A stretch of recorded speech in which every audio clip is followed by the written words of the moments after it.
নমস্কাৰ বন্ধুসকল, আকৌ এটা নতুন ভিডিঅ'লৈকে আপোনালোকক স্বাগতম। আজিৰ এই ভিডিঅ'টো আৰম্ভ হোৱাৰ আগে আগে এটা ঘটনা আপোনালোকক শুনাই ল'ব বিচাৰিছোঁ। আজিকালি সচৰাচৰ দেখা পোৱা যায় যে বহুত ল'ৰা ছোৱালীয়ে হাই ছেকেণ্ডেৰী পাছ কৰাৰ পিছত বা ডিগ্ৰী পাছ কৰাৰ পিছত মাক দেউতাকক বাইক এখন খুজি হাৰাশাস্তি কৰে বা বিশেষ কিবা ডাঙৰ বস্তু খুজি হাৰাশাস্তি কৰে। তো তেনেকুৱা এটা ঘটনাই ঘটিলে আৰু সেই ঘটনাটো কৈ ল'ব বিচাৰিছোঁ।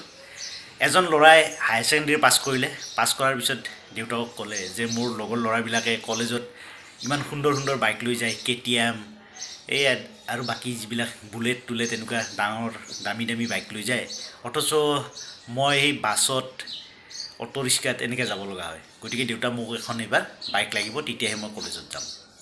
তো তেতিয়া দেউতাকে তাক ক'লে যে ঠিক আছে, তোক মই বাইক দিম, কিন্তু তাৰ আগতে তই এটা কথা কৰিব লাগিব, তেতিয়াই মই তোক বাইকখন দিম। তেতিয়া ল'ৰাজনে সুধিলে, কওক দেউতা কি কৰিব লাগিব? তো দেউতাকে ক'লে যে যা তই বজাৰত যা, তাৰ পৰা দুটা গছপুলি লৈ আহ, আৰু তাৰপিছত কি কৰিব লাগে মই ক'ম যা। তো ল'ৰাটো গ'ল, বজাৰত গ'ল, দুটা গছপুলি লৈ আহিলে।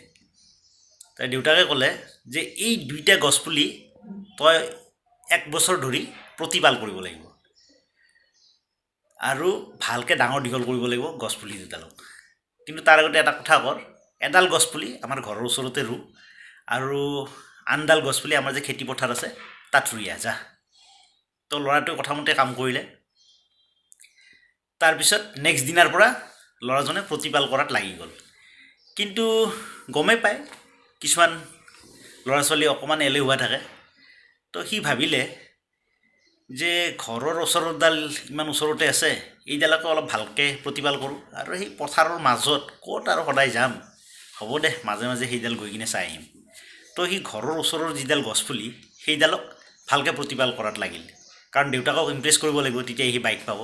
গতিকে পুৱা গধূলি সুন্দৰকৈ তাক সাৰ পানী দিয়া হ'ল গছপুলিডালক, ঘৰৰ ওচৰৰ যিডাল আছে। আৰু যিডাল পথাৰৰ গছপুলি সেইডালক সি মাজে মাজে কেতিয়াবা যায়, চাই আহে ঠিকে আছেনে নাই। তো এনেকৈ গছপুলি ডাঙৰ হৈ আহিল, সুন্দৰ একেবাৰে লহপহকৈ ডাঙৰ হ'ল ঘৰৰ ওচৰৰডাল। কিন্তু পথাৰৰ যিডাল গছপুলি আছিলে সেইডাল ভালকৈ ডাঙৰ হোৱা নাই, মানে নৰ্মেলি সি গ্ৰ'থ লৈছে আৰু। তো এনেকৈ 1 বছৰ গ'ল। তো সি দেউতাকক সুধিলে যে দেউতা এতিয়া গছপুলি ডাঙৰ হ'ল, মোক বাইক দিয়ক। দেউতাকে কৈছে ৰহ, কেইদিনমান পিছত দিম, দি আছোঁ ৰহ। তো এনেকৈ কেইদিনমান যোৱাৰ পিছত হঠাৎ এজাক ধুমুহা বতাহ বৰষুণ আহিল।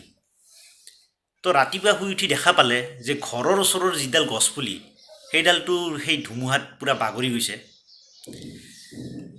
তো তেতিয়া দেউতাকে আহি ল'ৰাটোক সুধিলে, ঐ কি হ'ল, তোৰ গছ বাগৰি থাকিল? তো ল'ৰাটোৱে ক'লে, তাকেতো দেউতা, ইমান সুন্দৰকৈ মই ৰাতিপুৱা গধূলি ইয়াক প্ৰতিপাল কৰিছোঁ, আৰু চাওকচোন কিমান সুন্দৰকৈ গছডাল ডাঙৰ হৈছিলে, কিমান লহপহকৈ বাঢ়িছিলে, অথচ ধুমুহা অহাৰ লগে লগে বাগৰি গ'ল। তেতিয়া দেউতাকে ক'লে যে ঠিক আছে বাৰু, কোনো কথা নাই, এইডালটো বাগৰি গ'ল, পথাৰৰডাল ঠিকে আছে যদি চাই আছোন। তো তেতিয়া ল'ৰাটো পথাৰলৈকে গ'ল, দেখা পালে যে পথাৰৰ যিডাল গছপুলি সেইডালটো বাগৰি যোৱা নাই ধুমুহা বৰষুণত। সি আচৰিত যে যিডাল গছপুলিক মই সদায় ৰাতিপুৱা গধূলি ইমান সুন্দৰকৈ প্ৰতিপাল কৰিলোঁ, যিডাল ইমান সুন্দৰকৈ ডাঙৰ গছ এডাল হ'ল, এজাক বতাহ বৰষুণত, ধুমুহা বৰষুণত এই গছপুলিডাল বাগৰি গ'ল, অথচ যিডাল গছক মই ভালকৈ সাৰ পানী দিয়া নাছিলোঁ, পথাৰত এনেই পৰি আছিলে, এনেই ৰুই থৈ আহিছিলোঁ, সেইডাল গছ বতাহ বৰষুণত বাগৰি নগ'ল। কি আচৰিত কথা। তো দেউতাকে তেতিয়া তাৰ ওচৰত আহি ক'লে যে চা, যিডাল গছক তই দিনে নিশাই একেবাৰে প্ৰতিপাল কৰাত লাগিছিলি, সেই গছপুলিডালৰ শিপা ইমান তললৈকে যোৱা নাছিলে, কাৰণ ওপৰৰ পৰা তই দিয়ে আছিলি তাক যিমানখিনি তাক নিউট্ৰিচনেল ছাপ্লিমেণ্ট লাগে, পানী লাগে, চবখিনি তই ওপৰৰ পৰা পুৱা গধূলি তাক দি আছিলে। গতিকে সি সহজতে পাই গৈছিলে আৰু সেইবিলাক লৈয়ে সি ডাঙৰ হৈ গৈছিলে। কিন্তু যিডাল পথাৰত গছপুলি তই ৰুই আহিছিলি, সেই গছপুলিডালত তই সিমান যত্ন লোৱা নাই। গতিকে সেই গছপুলিডালে কি কৰিব লগা হৈছে, সি নিজে পানী বিচাৰি তাৰ শিপাবোৰ একেবাৰে তললৈকে সি পঠাব লগা হৈছে। গতিকে তাৰ শিপা একেবাৰে মাটিৰ ভিতৰলৈকে গৈ তাৰ শিপা একেবাৰে গুৰিটো মানে মজবুত হৈ গৈছিলে, যিটোৰ কাৰণে এই ধুমুহা বৰষুণত সেই গছডাল বাগৰি নগ'ল। তো তেতিয়া ল'ৰাটোক দেউতাকে ক'লে তো গতিকে তই কি বুজিলি কচোন। তেতিয়া ল'ৰাটোৱে উপলব্ধি কৰিলে যে হয়, যদি জীৱনত সংগ্ৰাম কৰা নহয়, সকলো বস্তু যদি সহজতে পোৱা যায়, তেতিয়াহ'লে সেই বস্তুখিনি পটককৈ হেৰাই যাওঁতেও বেছি দিন নালাগে, বেছি সময় নালাগে। ঠিক যেনেকৈ গছপুলিডাল বাগৰি গৈছিলে, যিডাল গছপুলিত সহজতে সকলো বস্তু পোৱাকৈ দিয়া হৈছিলে, ঠিক আমাৰ লাইফটো তেনেকুৱা হয়।